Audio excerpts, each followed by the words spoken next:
Bueno, buenos días a todos. ¿Se me oye bien? ¿Sí?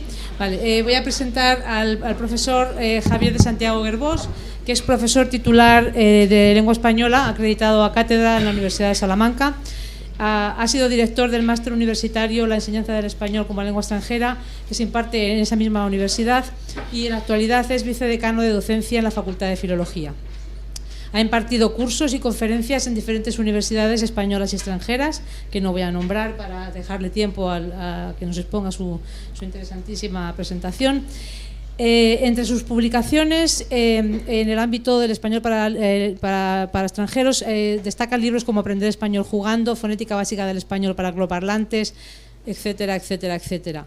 En cuanto a sus publicaciones extensas también respecto a la comunicación y en concreto a la persuasión, destacan La lengua de los políticos, Retórica y comunicación política, el léxico político de la transición española, y que es quizá más relevante para el proyecto de persuasión en el que del que es miembro, es Principios de comunicación persuasiva, de Arco Libros. Es un libro que yo les recomiendo. Nosotros lo tenemos como libro de cabecera.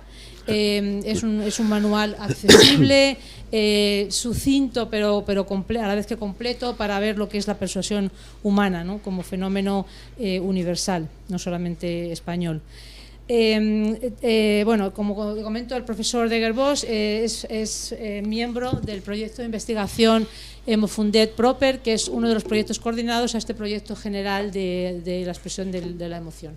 Y sin más dilación, le cedo la palabra al profesor de Guerbós de Santiago, para que nos cuente el léxico, relato y emoción de la retórica del discurso persuasivo. Muchas gracias, Mercedes. Muchas gracias también por esa publicidad subliminal. De todas formas, ya sabéis que con esos libros no nos hacemos rico ninguno.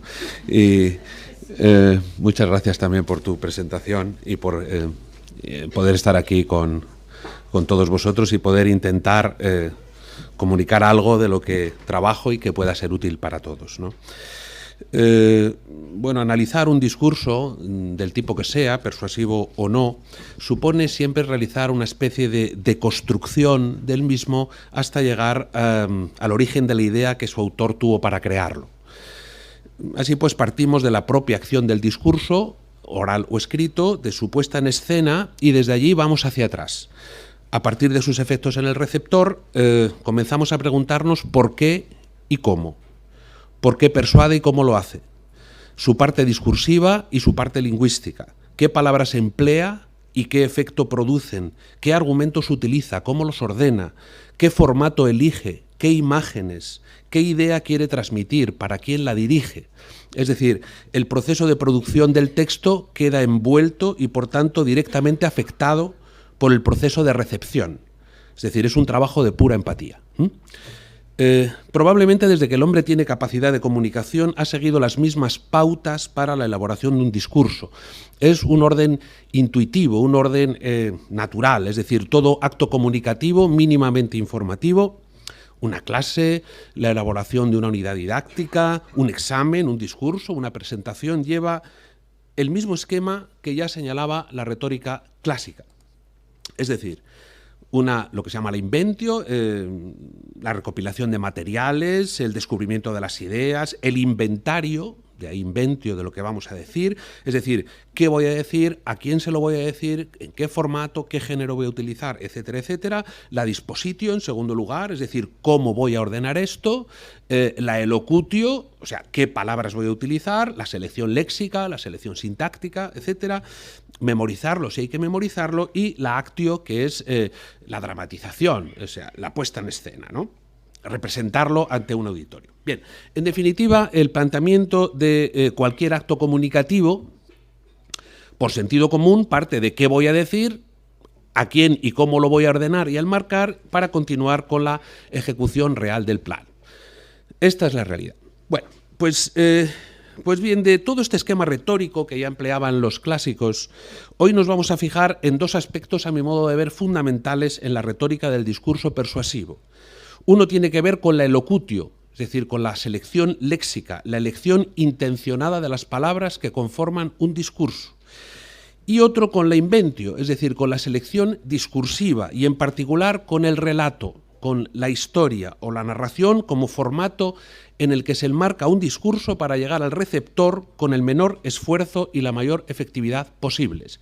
Es decir, la palabra y el molde en el que se entrega, construidos para obtener de los receptores una respuesta emotiva. Bueno, hay que partir del marco teórico en el que nos movemos. De acuerdo con Sperber y Wilson, por ejemplo, la descripción de la comunicación como un mecanismo que presenta dos tipos de proceso, uno de codificación y descodificación y el otro de ostensión y de inferencia, muestra con bastante claridad las rutinas del intercambio comunicativo. Es decir, la comunicación codificada es, por supuesto, lingüística, se utilizan señales acústicas o gráficas, es decir, palabras, que para comunicar significados que descodifica el receptor. Pero este significado de diccionario, como todos sabemos, no lo es todo, debe pasar por un proceso inferencial, por un proceso de interpretación. Y aquí está la cuestión. En la inferencia se desentrañan las intenciones comunicativas del hablante, lo que el hablante quiere decir. Y esta inferencia se nutre de lo que Sperber y Wilson denominaban el contexto, ¿no? Ese conjunto de ideas sociales e ideas innatas que filtran la información que reciben, tanto verbal como no verbal, la tiñen y la interpretan, ¿no? Ese contexto es lo que la pragmática denomina el saber enciclopédico, ¿no? Los datos que posee el ser humano como especie tras millones de años de evolución y miles de años de socialización. Esta información flota en nuestros intercambios comunicativos y permea los estímulos y las respuestas, los signos, las percepciones, los comportamientos, en definitiva, empapa todo el proceso comunicativo para llegar a la interpretación.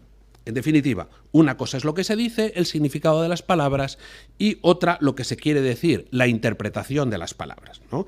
Como aquello que decía Voltaire, ¿no? Cuando una dama dice no, quiere decir quizá, cuando dice quizá, quiere decir sí, y cuando dice sí, no es una dama. Bueno, es un buen ejemplo para mostrar que el paso de un no a un quizá es inferencial. Se nutre, por tanto, de los datos que tenemos en nuestro cerebro y que filtran la comunicación.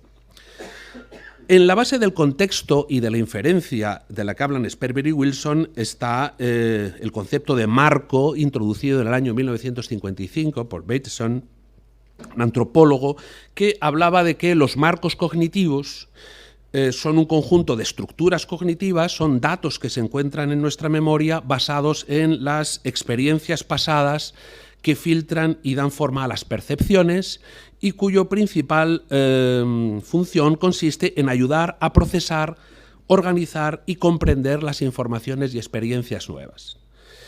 Así, por ejemplo, el carácter y la riqueza y la estructura de los conocimientos previos condicionan los nuevos conocimientos, ¿no?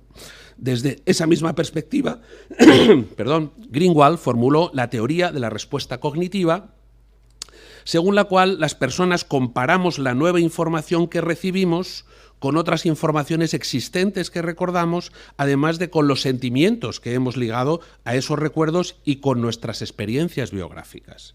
Efectivamente, a la hora de tomar una decisión, no nos basamos tanto en el análisis racional de los beneficios y los perjuicios como en los recuerdos afectivos que tenemos sobre otras decisiones tomadas anteriormente. Más adelante, la teoría de los marcos cognitivos de George Lakoff insiste en que los marcos son estructuras mentales que conforman nuestro modo de ver el mundo, conforman parte de nuestro saber enciclopédico social y son la base de la interpretación de nuestros mensajes, ya en el mundo más de la lingüística, ¿no? Dice Lakoff que cuando se oye una palabra se activa en el cerebro su marco, que puede ser una imagen o también otro tipo de conocimiento, ¿no? La teoría de los marcos explica, según Lakoff, en parte la interpretación que puede hacer un individuo de los mensajes que recibe, ya que cada una de las palabras que descodifica pasará por el filtro del marco correspondiente para ser interpretada. Es decir, en el marco aparece información, como decíamos, sobre las experiencias del individuo en torno a la palabra en cuestión y el aprendizaje social de esa palabra. Ya, como hemos visto antes, tenemos un conocimiento autobiográfico de las palabras. Cada individuo, por tanto, de acuerdo con su conocimiento, su experiencia y su socialización, interpreta los términos a los que se adhieren significados, connotaciones y emociones diversas. Y después responde. Así pues, tenemos que tener en cuenta que no vemos las cosas como son, vemos las cosas como somos, como las percibimos, ¿no? Las emociones, por tanto, pueden tener un componente personal relacionado con nuestras experiencias pasadas y con nuestra socialización, pero también tienen un componente universal, producto de los signos, las percepciones y las conductas que compartimos como especie, lo que facilita que se puedan prever las reacciones emocionales del auditorio, porque, como señalaba Max Weber, el poder no es más que la capacidad de predecir con la máxima exactitud la conducta ajena. Si prevemos cómo responde un auditorio, un elector o un cliente, sabremos dónde tendremos que estimular para que responda de forma adecuada a nuestros intereses. Y así sucede en la comunicación persuasiva. El profesional de la comunicación conoce la incertidumbre en la que vive el hombre, su necesidad gregaria de verse aceptado por su entorno para no estar aislado y ser vulnerable. Conoce la necesidad de vivir en un mundo previsible y las enormes consecuencias que tiene estas conductas en la comunicación. La necesidad de ser recíproco para no caer en disonancia cognitiva y ser rechazado por el grupo, ¿no? La sumisión a la autoridad también. Y un largo etcétera de conductas universales y sociales que laten por debajo de las comunicaciones, pero que son la diana donde apuntan para encontrar la respuesta adecuada al discurso persuasivo. Y por eso se construyen discursos con palabras y argumentos estudiados y probados que esperan y reciben una respuesta emocional, palabras y argumentos que se repiten impenitentemente porque son efectivos y muestran una sociedad estancada en la redundancia, incapaz de salir del círculo vicioso que propone siempre la comunicación persuasiva. Y esto es lo que vamos a ver aquí. Así pues, en la comunicación persuasiva se eligen conscientemente los argumentos y las palabras adecuadas a cada auditorio para estimular un marco cognitivo meta, un marco que estimula conscientemente el comunicador. Y así, como dice Lakoff, sabemos que a las mujeres les gustan determinadas palabras, así que cuando hables a un público formado por mujeres, estas son las palabras que necesitas utilizar siempre que puedas. Amor desde el fondo del corazón y para los niños. Y si lees los discursos de Bush, aparecen constantemente. Sam Leight, por ejemplo, señala que el propio George W. Bush era objeto de burlas por su torpeza verbal. En realidad era un orador extremadamente efectivo. Utiliza palabras código emotivas, sin la distracción de la lógica, de forma irracional. Así que cuando Bush dice, por ejemplo, las familias es donde nuestra nación encuentra esperanza, donde a las alas les crecen los sueños. El hecho de que esto sea un absurdo, aunque suene muy bien, claro, como se puede comprobar después de ese primer choque emocional, es mucho menos importante que el hecho de que el público oiga familias, nación, alas y sueños. De esto ya era plenamente consciente la retórica antigua. Nos vamos a dar cuenta en esta conferencia que no hay nada nuevo bajo el sol. Decía Aristóteles, hace más de 2000 años, 2500, y es que no es cierto que ningún lenguaje es sucio, porque por más que se aplique una palabra por otra, no variará el significado. Esto es efectivamente una falacia, pues una palabra puede ser más precisa que otra, más semejante y más apropiada para poner la cosa ante nuestros ojos. También en los epítetos es posible aplicar términos a partir de una perspectiva mala o vergonzosa, como por ejemplo matricida, pero se puede hacer a partir de una perspectiva mejor, como vengador de su padre. Y así, Simónides, cuando el vencedor de una carrera de mulas le ofrecía honorarios escasos, no quería componerle un poema porque no le agradaba hacer versos en honor de mulas. Pero cuando le ofreció honorarios suficientes, escribió: «Ay, amigo, salve hijas de corceles de pies de corbellino», aunque también así eran hijas de asnos. Esto es selección léxica. Este desplazamiento significativo que consiste en la elección de los vocablos, decide la construcción significativa del discurso, la verdad discursiva, ¿no? Y de esa manera la realidad se percibe de otra forma. Y esto es lo importante, se modifica la percepción de la realidad, que es el objetivo de esa selección léxica persuasiva. Las palabras clave generan imágenes, ¿no? Consolidan marcos conceptuales previos y son la antesala de las emociones. Las emociones son la comprensión, porque, como bien decía Einstein, los hechos son los hechos, pero la realidad es la percepción. Como puede observarse, en el lenguaje persuasivo puede existir una selección léxica motivada con el fin de excitar la respuesta adecuada a una palabra conociendo el marco en que se descodifica. Claro que no es lo mismo que una mula sea hija de corcel que hija de asno. Claro, se selecciona el valor positivo que interesa. Si hubiéramos necesitado denigrar, hubiéramos dicho hija de asno, claro. Se buscan emociones positivas. Pero obviamente es la cáscara del término, lo exterior, el significante el que provoca la respuesta. De ahí que la apropiación de los significantes sea una ocupación constante en el mundo de la publicidad y de la política, que son los discursos persuasivos canónicos. Llega un momento entonces en que ya no importa el sentido verdadero de los vocablos, sino su efecto acústico y su capacidad de producir impactos psicológicos sobre los oyentes. Puede darse el caso, y vamos a ejemplificar, por ejemplo, incluso en el uso y abuso del significante, de que exista un divorcio evidente entre el significado social que descodifica el destinatario y el significado que codifica el emisor. Es decir, en numerosas ocasiones se crean neologismos semánticos consentidos por las administraciones públicas, desconocidos para la mayor parte de la sociedad, pero empleados por el emisor que pretende persuadir, mientras que la otra parte, el destinatario, mantiene en su memoria el significado original. El significado original y el significante, claro.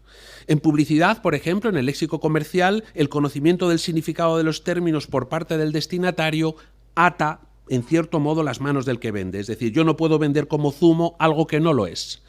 Entonces, ¿qué hago? Pues cambio la definición de zumo para poder manejarla de acuerdo con mis intereses, ¿no? La mayor parte del zumo de naranja está tan procesado que sería imposible beber si no fuera por los saborizantes, pero se llama zumo. Poco zumo de naranja hay en uno de esos zumos de naranja que se vende, que contiene además muchísimo azúcar, mucho más que la Coca-Cola. Es una paradoja, ¿no? Claro, pero el zumo tiene mucha mejor reputación que la Coca-Cola. Nos apropiamos de la palabra, ¿no? Y lo mismo le pasa a otras muchas palabras, por ejemplo, del ámbito comercial, a ibérico, a yogur, como veremos después, a azúcar, o le pasa a términos políticos, a democracia o a socialismo también, que cambian de significado de acuerdo con los intereses de quien lo usa, ¿no? Porque eso también se vende, ¿no? No es en estos casos una cuestión de connotación, sino es una cuestión de cambio premeditado de significado. No es una variación natural, es deliberada y además es una extensión de significado pero con fines perversos. Se aprovecha la respuesta emocional ante el significante del término, ¿no?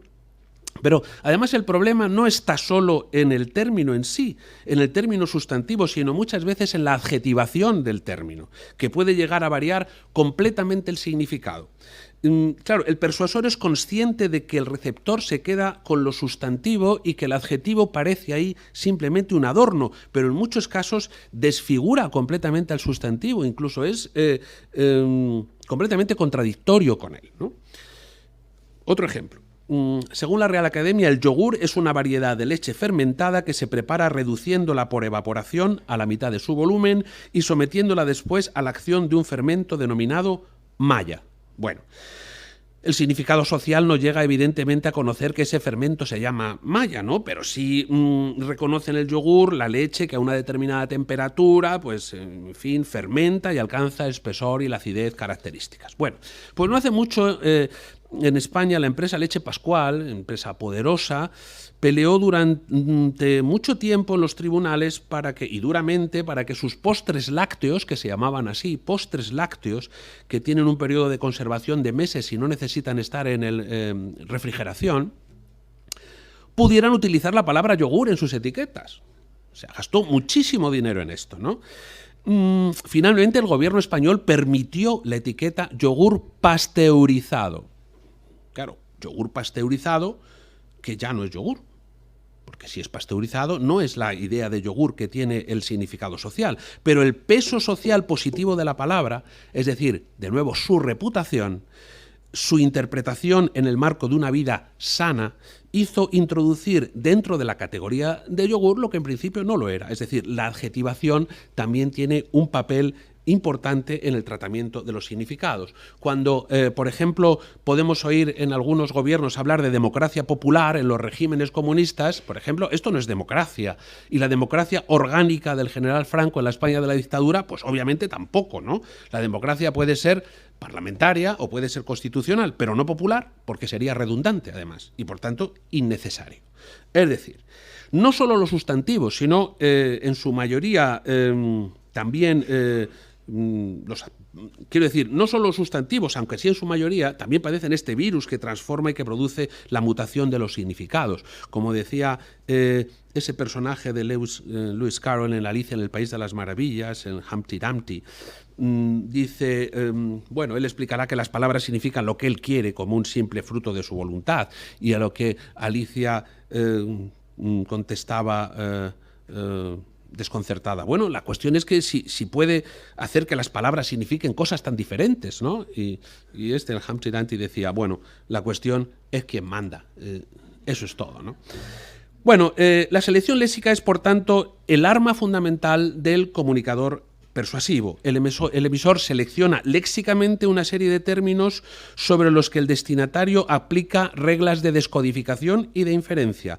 Ahora bien, en la selección léxica, el emisor, el profesional de la persuasión, interviene en ambos procesos manipulando los términos. En el proceso de codificación va y cambia el significado del término para manipular la descodificación. Y en el proceso de inferencia, claro, elige el significante para estimular conscientemente un marco concreto de acuerdo con sus intereses. Es decir, no solo selecciona el término, sino también selecciona el marco cognitivo donde ese término se va a interpretar. En definitiva, nos encontramos con términos que en este ámbito de la política y de la publicidad fundamentalmente se estereotipan positivamente o negativamente, según el caso, para conducir la interpretación hacia un mundo de valores positivos o negativos para el receptor, muchas veces independientemente de su significado social. Y siguiendo este principio de selección léxica, en la comunicación persuasiva podemos emplear, por consiguiente, diferentes estrategias. En primer lugar, términos en los que existe un divorcio claro entre el significado social y el administrativo. Casos de zumo, de yogur, etc. En muchas ocasiones son, entonces, como vemos, neologismos semánticos con los que se acomodan los contenidos. El significante se mantiene, pero es el significado el que se adecua a los intereses de quien lo usa. El significante tiene su peso, claro está. El contenido es discutible, es interpretable, es negociable. Muchas veces, como decimos, son cáscaras de términos, son puros significantes que se rellenan a gusto del emisor. O sea, por ejemplo, en España todo el mundo habla de España, pero España es una cosa para unos y es otra cosa para otros. Una nación de naciones, un Estado federal, un Estado de las autonomías, en fin, cada uno lo utiliza. Hay muchísimos ejemplos sobre esto, ¿no? En segundo lugar, términos positivos que pueden ir acompañados de una adjetivación contradictoria con la propia definición con el fin de aprovechar el prestigio social. Lo hemos visto, democracia orgánica, democracia popular. En otros casos es la propia adjetivación, el propio complemento del nombre, el que busca la respuesta emocional del individuo que filtra en su marco el término aludido, ¿no? Como sabemos, las palabras predisponen a favor de ciertas líneas de pensamiento. No hay más que recordar aquel ejemplo que recogía Luis Beres en 2006, que relataba cómo en un restaurante pidió esto que aparece aquí, ¿no? Judías naturales de la tierra con chorizo de orza casero, elaboradas a fuego lento según la antigua receta de la abuela. Y le trajeron judías con chorizo. Y se quedó frustrado, claro. por tanta expectativa, ¿no? Es decir, el aprovechamiento emocional del léxico es evidente, ¿no? La palabra viene cargada con esas adherencias que son fruto de su propia experiencia, de la experiencia autobiográfica que tiene de las palabras, ¿no? Porque la palabra evoca. Ante un significante determinado, reaccionamos emotivamente de acuerdo con nuestro marco cognitivo, ¿no? Con la experiencia autobiográfica de la palabra, ¿no? La evocación que produce tierra, casero, natural, la abuela, etcétera, claro, produce una reacción emotiva inducida por la respuesta de un marco concreto, ¿no? Bueno, en tercer lugar, términos de significado próximo con semas comunes, pero optando por aquel que más convenga a sus intereses de acuerdo con el marco al que se acude para su interpretación. Es decir, no es lo mismo que un coche colisione, que choque, que se estampe, que se estrelle o que se espanzurre, aunque en todos los casos hay un accidente. No es lo mismo regañar que censurar, que reprender, que amonestar o que reñir. Es decir, provocan emociones y respuestas claramente diferentes por las adherencias significativas que están asociadas a las palabras. Es decir, se ha comprobado que en la declaración de los testigos presenciales de un accidente variaba considerablemente según fuera la pregunta. Si preguntaban a qué velocidad iba el coche cuando colisionó contra el autobús o a qué velocidad iba el coche cuando se estampó contra el autobús. En el segundo caso se valora una velocidad mayor. Claro, otro ejemplo.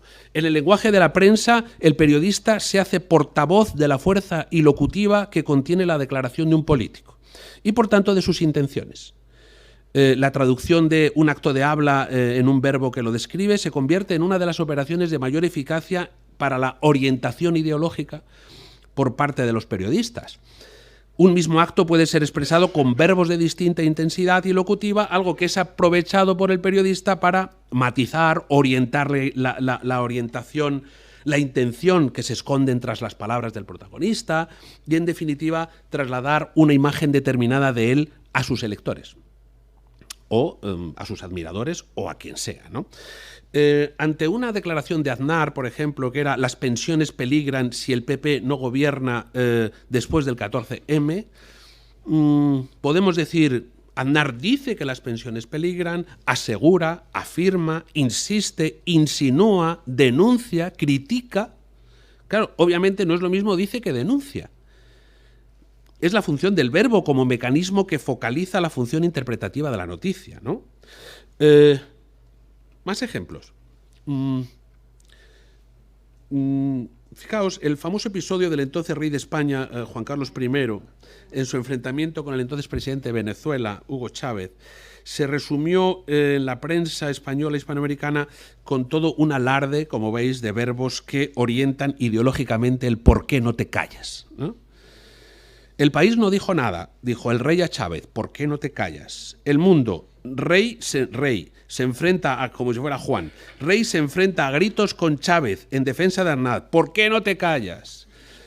Rey para los pies a Chávez, rey calla a Chávez, rey espetó a Chávez, manda callar a Chávez. En el Clarín ya le quitan hasta las interrogaciones, son simplemente admiraciones, ¿no? ¿Por qué no te callas? Exigió. ¿Por qué no te callas? Increpó. O se enfurece y conmina a Hugo Chávez a callarse. Bueno, es un ejemplo más. Tengo más. Hay una gran diferencia emocional entre hablar de multinacional petrolífera y empresa energética.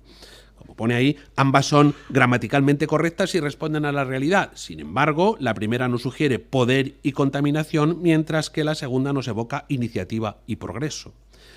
Por una proporción de casi 2-1, esto es muy bueno, los estadounidenses consideran que gastan demasiado en asistencia social, 43%, frente a los que piensan que gastan muy poco, 23%. Sin embargo, hay un abrumador 68% que se cree que gasta muy poco en asistencia a los pobres, que es lo mismo que el otro, contra un mero 7% que considera que el gasto es excesivo. Dice Frank Luntz, que es el que habla de esto, en la actualidad es de dominio público en la izquierda estadounidense, no te llames a ti mismo liberal, llámate progresista. En las encuestas que se realizaron después de las elecciones de 2004, los republicanos ganaban a los liberales por 15 puntos, sin embargo los progresistas ganaban a los republicanos por 2. Es decir, idéntica ideología, diferente etiqueta, distinto resultado, ¿no? Una ley del aire limpio provoca una acción positiva en el cerebro más rápida que una ley de regulación de emisiones atmosféricas, ¿no? El consejero delegado del BBVA recomendaba a los periodistas no hace mucho que no emplearan la palabra ricos por su enorme carga emocional y sugería cambiarlas por personas de rentas elevadas, ¿no? Bueno, los términos se podrían multiplicar y no vamos a seguir con ello porque, bueno, ya aburriríamos, ¿no? Tenemos también, por último, volviendo a este esquema, términos de significado cero, tecnicismos, eufemismos, más eufemismos, neologismos léxicos, a los que el receptor responde emocionalmente, normalmente sometiéndose a la autoridad de quien lo emite, porque palabras como péptidos, oligoelementos, glucosaminoglucanos, elastina, queratinocitos, fibroplastos, etcétera, que aparecen en la publicidad de productos de belleza, o como hablar, por ejemplo, de módulos horizontales de tipología especial para hablar de las chabolas, pues claro, está ocultando una realidad y el receptor no lo entiende, pero infiere que como tecnicismos que son sabios y por tanto se somete. Yo, si me compro un champú que tiene sirtuinas, me tiene que dejar el pelo como a Camilo VI, ¿no? En fin.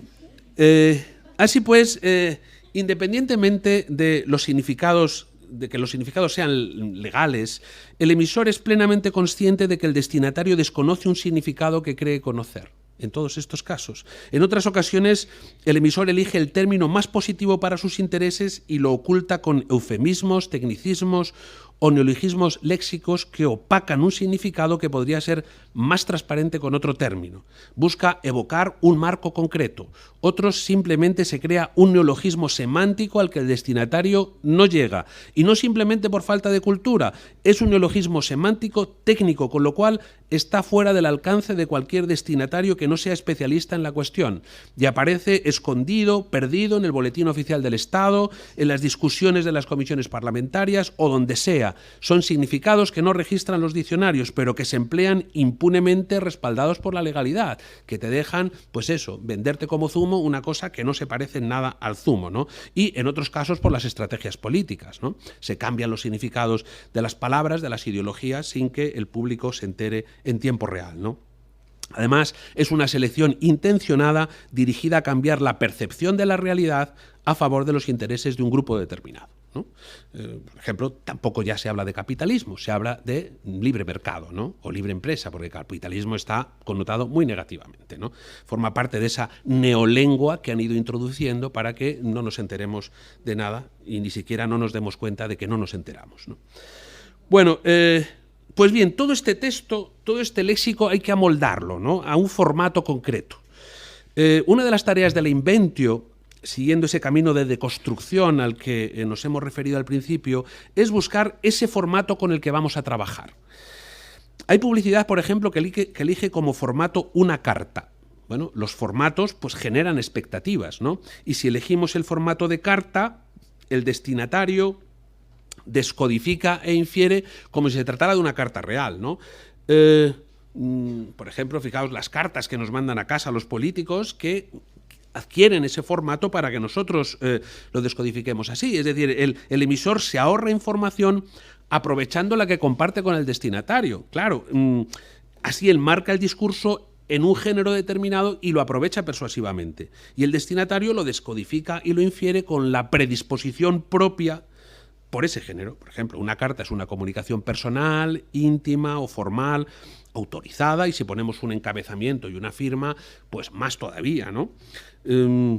Las cartas que envían los políticos son una buena prueba, personalizadas, nos hacen pensar en una comunicación personal, etcétera, ¿no? Fijaos estas que llegan para que vayamos a un hotel porque nos van a regalar muchas cosas y luego, aprovechando que entramos en disonancia cognitiva y tenemos que ser recíprocos cuando nos la regalan como estrategia, pues ya nos venden la vajilla, la enciclopedia y todo eso, ¿no? O estas otras que llegan así como si realmente llevaras un paquete y fueras a recibir, cuando recibes un paquete normalmente siempre, en fin, ¿no? Tenemos recuerdos autobiográficos de cuando éramos estudiantes, ¿no? Y bueno, y simplemente aprovechan, ¿no? Se aprovechan de este formato, ¿no? Observen, por ejemplo, el anuncio de Movistar, que aprovecha del formato del manifiesto, de la palabra manifiesto, ¿no? Para conseguir una respuesta y una interpretación concreta, ¿no? El manifiesto siempre tiene una estructura, siempre despierta inferencias propias de un documento bueno, por nuestro conocimiento del mundo, el marco cognitivo que evoca da sentido para ideas importantes, ¿no? Un manifiesto siempre trae consigo ideas que han marcado épocas, que han marcado ideologías, movimientos sociales, políticos, el manifiesto comunista, el manifiesto de los surrealistas, el de los sismos, etcétera, ¿no? Y que sigue ese esquema, los principios que presenta y luego los nombres que lo sustentan, ¿no? Así funcionan los manifiestos. El anunciante se apoya, por tanto, en un género, por una parte, y en un término que tiene amplias resonancias de autoridad. Los manifiestos tienen un peso social, tienen buena reputación. Entonces, sabe que el término tiene un enorme poder evocativo, pero también el género, ¿no? Acostumbramos a esperar que los hechos del mundo se produzcan de un modo determinado, en un orden concreto, por unos agentes habituales. Por eso, el género, y esto es importante, se define como un horizonte de expectativas que indica al lector los códigos que ha de actualizar para interpretarlo. Es decir, como decimos muchas veces, nos ponemos en modo carta, en modo manifiesto, o en modo cuento, o en modo película, o en modo relato. A esto vamos. Uno de los formatos más empleados en los últimos tiempos es el formato narrativo. El relato, el cuento, la historia, por sí mismo o integrado dentro de los discursos, ¿no?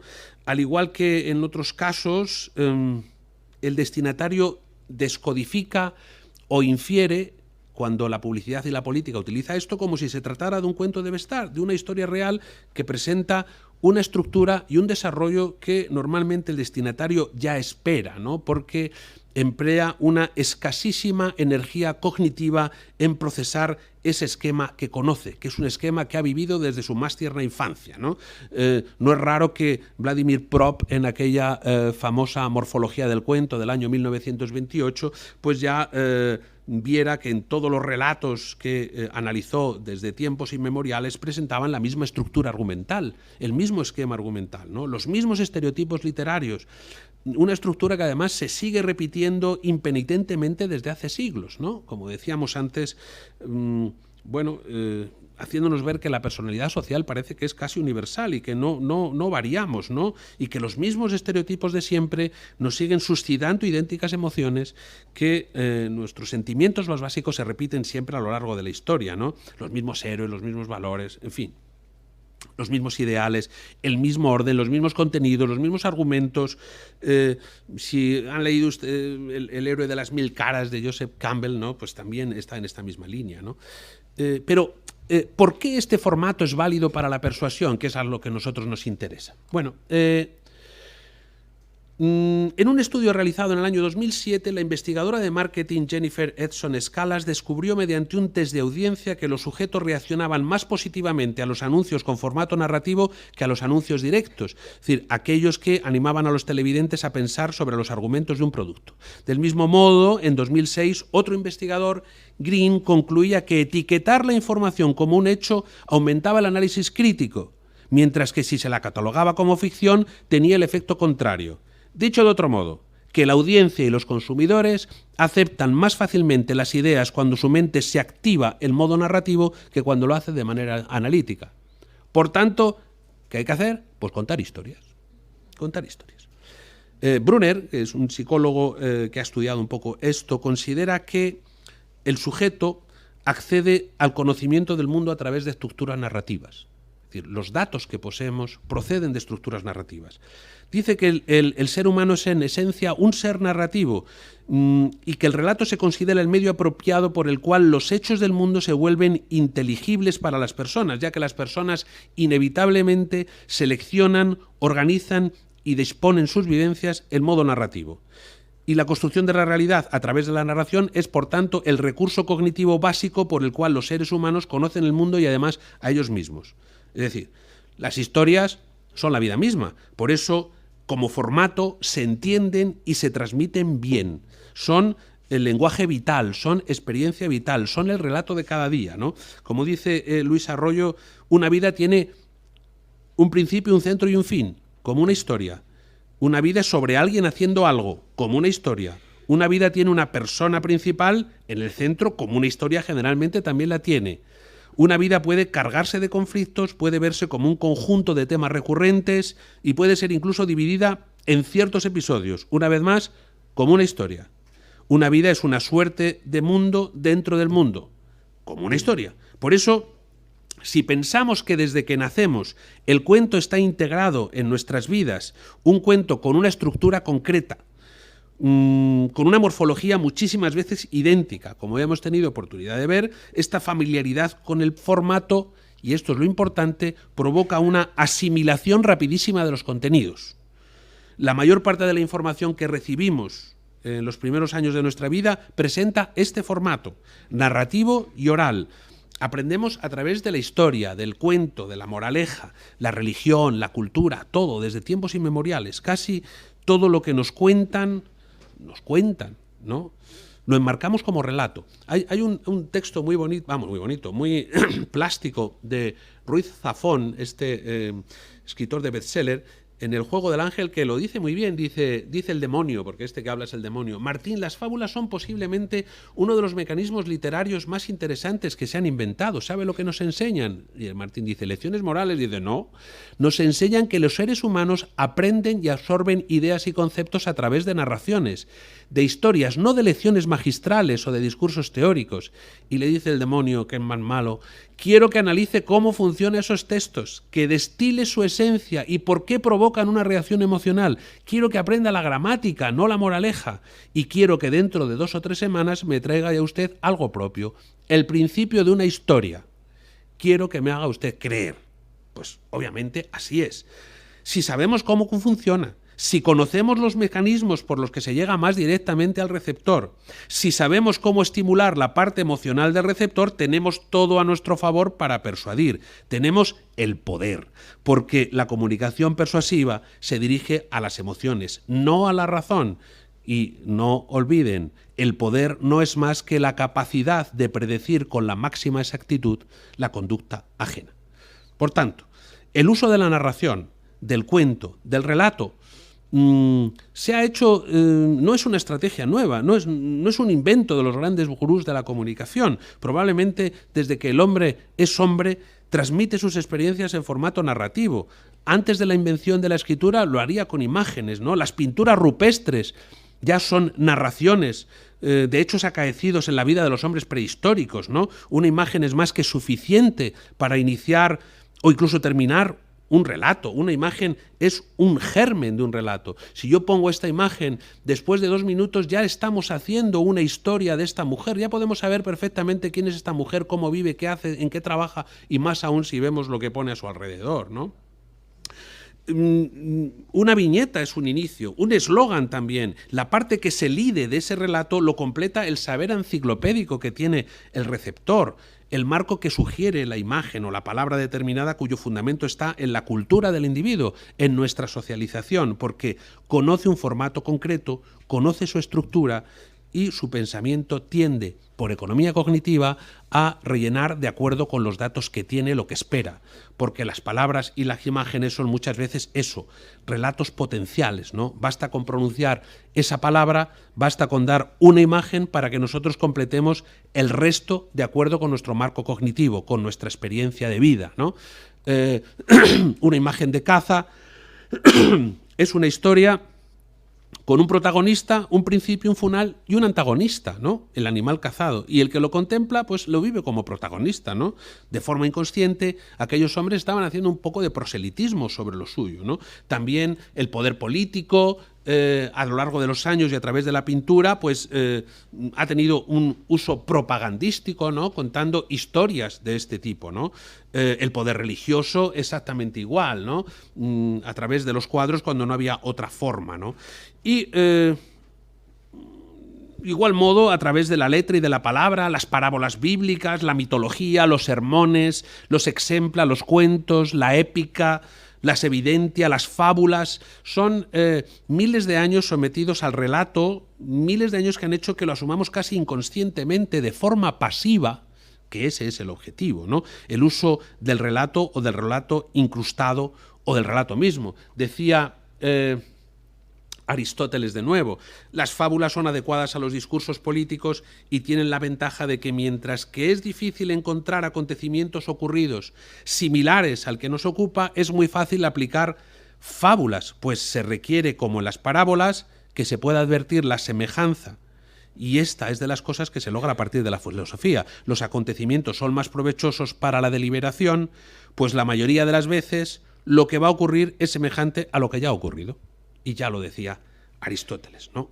Es decir, y desde entonces hasta la actualidad nos hemos visto sometidos al aprendizaje a través de estructuras narrativas, ¿no? Somos propensos a consumir y apropiarnos de historias con las que nos identificamos. Por eso se manejan relatos y se crean relatos. Podemos crear un relato o usar un relato como una evidencia, ¿no? Y conocemos el esquema, es un esquema previsible que seguimos sin esfuerzo. Es como las películas, nos gusta ver las películas porque sabemos cómo empiezan y cómo acaban, porque no nos sorprenden, ¿no? Porque son previsibles. Bueno, los relatos es igual, las películas las vemos así pasivamente y los relatos en política y publicidad también. Bueno, todo esto que se lleva trabajando desde tiempos inmemoriales, ahora se le da nombre y se inventa, ¿no? Ahora se llama el storytelling, ¿no? Anuncios publicitarios y campañas electorales ahora ya se llenan de historias, ¿no? Por ejemplo, la campaña de Bush en el año 2000 se construyó sobre su lucha personal contra el alcohol. Dice Ramsey que la gente no compra productos, sino las historias que esos productos representan. Y tampoco compra marcas, sino los mitos y arquetipos que esas marcas simbolizan. También dice el asesor del Partido Demócrata norteamericano, Stanley Greenberg, que suele emplear una sugerente frase al referirse a la contienda política entre los líderes y los partidos políticos, diciendo que el relato, la narración, es la llave de todo, ¿no? Y, en consecuencia, el partido político que cuente mejor la historia gana. No hace mucho decía Iñaki Gabilondo, en el caso de ETA, que hay que ganar a ETA la batalla del relato, ¿no? Tanto esto ya está muy asumido por la sociedad, ¿no? En el ámbito político, por ejemplo, Darío Villanueva ha estudiado los discursos de Obama y Obama constantemente introduce en sus discursos lo que la retórica clásica llamaba hipotiposis o evidencia, ¿no? Que consiste en la mención pormenorizada con pelos y señales de un ejemplo concreto que ilustra la argumentación del orador, ¿no? En discursos encomiásticos o de circunstancias, pues introduce historias pequeñas que describen personas, conductas o realidades para alabarlas o censurarlas. Por ejemplo, introducía Obama en un discurso la esperanza de cambio que había leído en los ojos de la joven de Cedar Rapids, cuyo trabajo nocturno no daba para pagar los gastos médicos de su hermana enferma, ¿no? Esto es una historia, ¿no? Es la misma esperanza que había llevado a un grupo de colonos a rebelarse frente a un imperio y a los luchadores del American Civil Rights Movement liberados por James Bell y Martin Luther King a marchar desde Selma a Montgomery en la racista Alabama del Ku Klux Klan y el gobernador Wallace, ¿no? Y la lucha de los trabajadores textiles de Spartanburg y para dar cuerpo individual al pueblo unánime una nueva evidencia, la mención de Ann Nixon Cooper, que aquella tarde guardó cola para votar con sus 106 años de edad a las espaldas, ¿no? Bueno, la historia de Ashley, que vamos a ver ahora, fue un clip difundido 30.000 veces en las cadenas locales de los 9 estados flotantes, donde el resultado del enfrentamiento entre republicanos y demócratas en la campaña de Bush a la presidencia era incierto y que, según los observadores de los dos bandos, cambió el curso general de las elecciones presidenciales norteamericanas en noviembre del 2004. Fijaos en el anuncio. My wife Wendy was murdered by terrorists on September 11th. The Faulkner's daughter Ashley closed up emotionally. But when President George W. Bush came to Lebanon, Ohio, she went to see him, as she had with her mother 4 years before. He walked toward me and I said, Mr. President, this young lady lost her mother in a World Trade Center. And he turned around and he came back and he said, I know that's hard. Are you all right? Our president took Ashley in his arms and just embraced her. And it was at that moment that we saw Ashley's eyes fill up with tears. He's the most powerful man in the world, and all he wants to do is make sure I'm safe, but I'm okay. What I saw was what I want to see in the heart and in the soul of the man who sits in the highest elected office in our country. Progress for America Voter Fund is responsible for the content of this message. Bueno, esto es propaganda electoral. Aquí no habla de los puestos My de wife trabajo Wendy que was murdered by terrorists on September 11th. Esto no habla de los puestos de trabajo que va a crear, ni lo que va a hacer en educación, ni nada de esto. Es una historia, la construcción de una imagen de un Bush tierno y protector.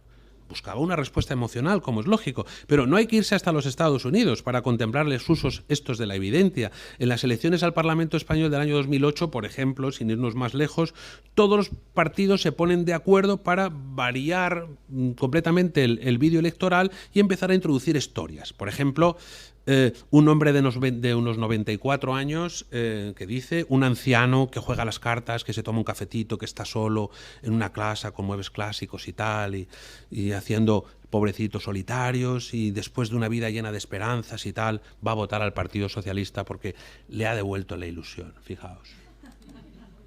Tengo 94 años. He visto casi todo. He vivido grandes esperanzas y también grandes decepciones. Pero ahora es diferente. Ahora que España empieza a estar donde tenía que estar hace mucho tiempo, quiero vivir para verlo. No me preguntéis por qué, pero este tío me ha devuelto la ilusión. Celebrar los avances sociales de los más débiles y sentirnos orgullosos de que España pueda en el mundo, por fin, después de siglos, estar entre los mejores. Voy a ir a votar como si fuera la primera vez.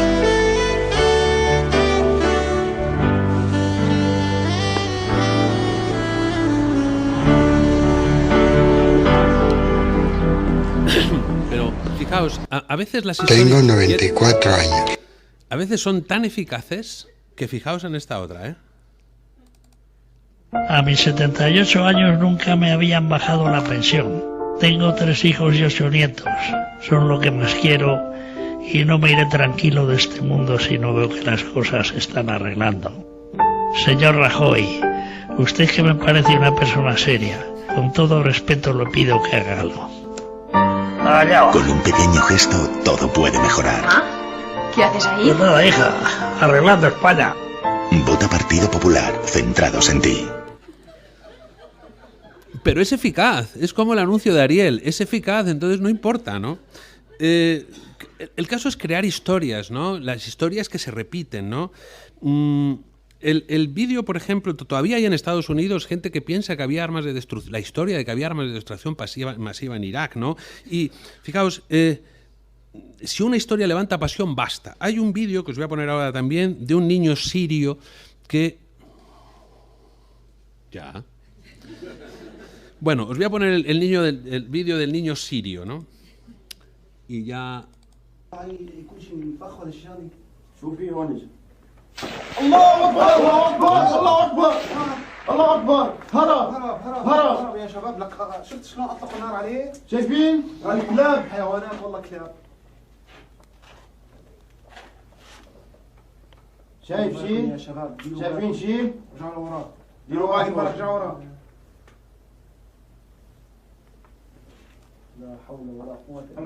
شباب عم يتحرك عم يتحرك لك هذا حي والله مو ميت حي عم يتحرك الله اكبر الله اكبر مات الصبي مات الصبي لا حول الله مات الصبي عم يتحرك عم يتحرك رزق يتحرك الله اكبر الله اكبر الله اكبر الله اكبر يلعب الله اكبر الله اكبر ما مات فيه طلع فينا الله اكبر ايه هربوا لا حول الله اكبر الا بالله الله اكبر شباب شلون ايه ما مات شفتوه ايه والله هرب. Bueno, esto es un vídeo donde se ve claramente el aprovechamiento del género y del formato. El vídeo es falso. El vídeo es falso. Dice, lo que se ve en las imágenes ni siquiera es Siria, se grabó en Malta en las localizaciones utilizadas para las películas como Troya o Gladiator. El niño y la niña son actores profesionales malteses y las voces que se escuchan por detrás son de refugiados sirios que viven en Malta. el efecto de viralidad generado por la empatía y la incredulidad que crea el vídeo al tratarse de una acción altruista y protagonizada por menores que supuestamente salvan la vida, casi de milagro, busca concienciar sobre la situación de los niños de guerra. Pero el género es perfectamente aprovechado, da credibilidad porque se mueve, porque a veces que está hecho con un vídeo, etcétera, etcétera, etcétera. Bueno, se aprovecha el formato. Último vídeo. Fijaos la nueva campaña de Repsol. Papá, por favor, es que parece mentira. No lo entiendo, la verdad. Es como si tuvieras 8 años en lugar de 80. Lo que me molesta, te diré lo que me molesta. Lo que me molesta es que no me avises y decidas irte tú solo en autobús. Si te pasa algo, ¿qué hago yo? Ponte un momento en mi lugar, siempre lo mismo. No sé, por no molestar, al final lo que consigues es que nos preocupemos todos. ¿Y yo qué? ¿Yo no importo? No puedes hacer esto, papá. Que nos conocemos, que no es la primera vez. Y si tú no digas nada. Tú no digas nada, pero así no se solucionan las cosas, ¿eh?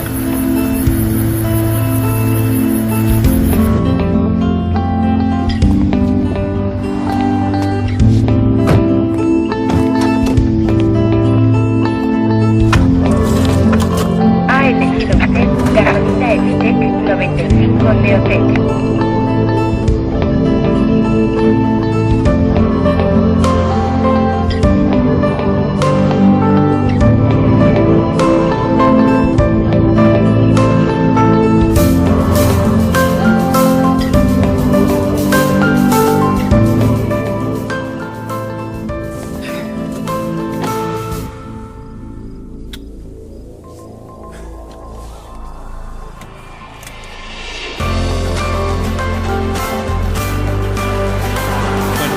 El último de la Navidad. A veces ya para hay que parar para poder seguir.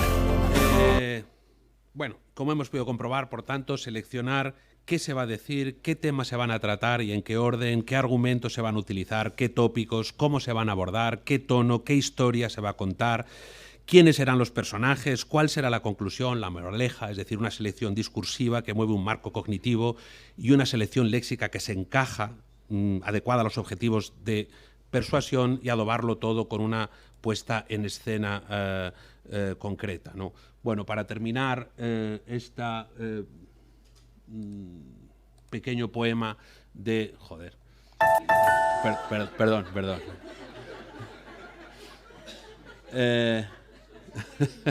Sí, son las emociones, ya sabéis.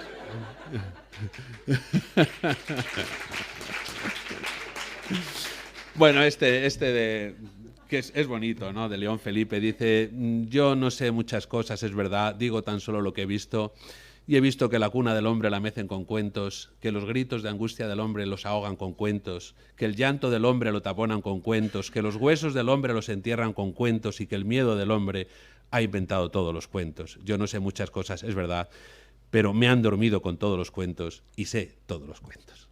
Ahora sí. Gracias.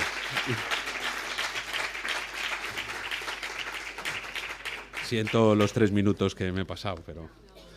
Ha merecido mucho la pena. Sí, bueno, muchas gracias, Javier. Una presentación fascinante, la verdad. ¿Alguna pregunta, comentario? Sí.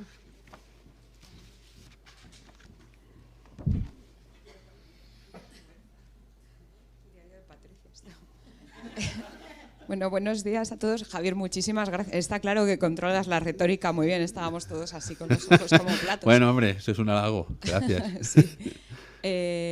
Solamente una pregunta. ¿No puede ocurrir que por sobreuso de la estructura esta narrativa nos hagamos como inmunes a ella? Yo es que lloro cada vez más viendo la publicidad. Entonces, de hecho, se me han saltado las lágrimas otra vez con lo de Repsol cada vez que lo veo. Y el de Navidad no lo puedo ver porque me echo a llorar como ya, una y el de Navidad igual, ¿no? O sea, todos nos acordamos de abuelos, padres o madres y tal. Bueno, también son modas, pero es verdad, como hemos visto hasta ahora, que es que se llevan usando muchos años, ¿no? Sí. Quizá haya un poco de saturación de la historia, ¿no? Pero también llevamos toda la vida, de todas las vidas, incluso de las vidas de nuestros antepasados, viendo el mismo esquema que decía Prop, ¿no? Es decir, todos deseamos, cuando vamos a ver una película, ya sabemos lo que va a pasar y deseamos que pase. Y aún así estamos disfrutando de lo que ya conocemos, porque existe ese concepto de la previsibilidad y de la incertidumbre que lo tenemos metido en nuestro código genético y que es muy difícil sacarlo de ahí, y menos en 2000 años. O sea, la gente, quiero decir, las especies evolucionan en millones de años. Quizá dentro de unos cuantos millones de años hayamos variado algo porque haya habido algún shock que haya modificado nuestro ADN, ¿no? Pero en principio, para mí lo más sorprendente de todo, y cuando estudio todas estas cosas, es precisamente esto, ¿no? Que es una redundancia imposible. Y luego también otra cosa que tenemos que pensar, que no todos estamos pensando sobre esto. Es decir, es como cuando dices, bueno, ¿y cómo habrán sido capaces de votar a este o a este otro o al de más allá? Es que hay mucha gente que no es capaz de salir de su marco y mirar las cosas con perspectiva por pura pereza cognitiva. Entonces, a mí eso me desanima un poco pensar que podemos cambiar cosas. Esta es la realidad, ¿no? Muchísimas gracias. Yo he disfrutado muchísimo la charla. Y gracias. Yo estudio narrativa también. Edité un volumen sobre narrativa en ámbitos académicos profesionales. Entonces he visto que tenías una cita de Salmon y a mí me inspiró mucho, para empezar, con una compañera de la Complutense, un estudio sobre los spin doctors que hacen los discursos y todas estas campañas basadas en historias de nuestros políticos. Entonces empezamos a llamar, quiero decir, a mí lo transmito aquí, ¿no? Lo que me crispa y me sorprende muchísimo es el oscurantismo que rodea a todo este personal que elabora estas historias, porque nosotras elaboramos un cuestionario y lo que intentamos fue ir de sede en sede de partido político, lanzándolo. No sé, hay aprensión, es algo que no se quiere desvelar, te dan largas. Quiero decir, seguro que uno, si contactara a los publicistas que se dedican a hacer mismo publicidad, no tendría semejante cerrazón. Pero en el ámbito político hay un secretismo que me llama muchísimo la atención. Era pues si sabías tú qué background tiene la gente, si son prófugos de publicidad, si son agencias estables. Bueno, hay un poco de todo. Mira, no hay cosa más deliciosa que oír a un político que no ejerce de político hablar de política, porque ilumina completamente el panorama. Muchos vienen de distintos ámbitos, ¿no? Muchos han estudiado ciencias políticas, muchos son sociólogos, pero que luego como se hace un poco también en este tipo de estudios nuestros, tienes que vienen de ámbitos interdisciplinares, porque es gente que tiene que estudiar psicología, antropología, sociología, lingüística, etcétera, etcétera, ¿no? Y claro, ellos no te van a desvelar las claves. No te van a dar el truco, ¿no? A lo que hay que ir es un poco a las fuentes. Muchos de ellos, cuando lo dejan, lo publican.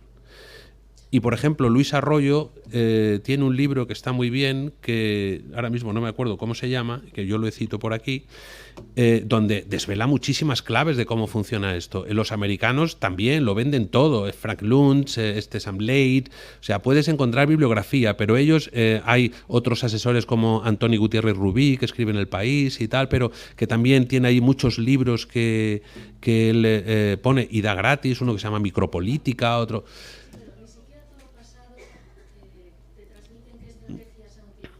No, porque claro, deben tener algún tipo de contrato ¿cómo se dice, hombre? De confidencialidad, sí. Entonces no te lo dicen. Desde luego te van a poner dificultades para poner adelante el trabajo, ¿no? Pero yo creo que más o menos es evidente. Luego, claro, no te dicen... Yo una vez, por ejemplo, tuve una experiencia con Esteban González Pons.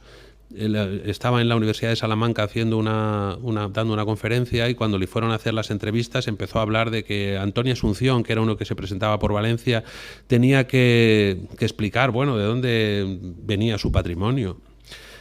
Y yo le dije, pero oye, ¿pero qué pasa? ¿Hay problemas con su patrimonio? No, pero bueno, mientras lo está explicando se enfría la campaña y tal, ¿no? Es decir, ese tipo de estrategias...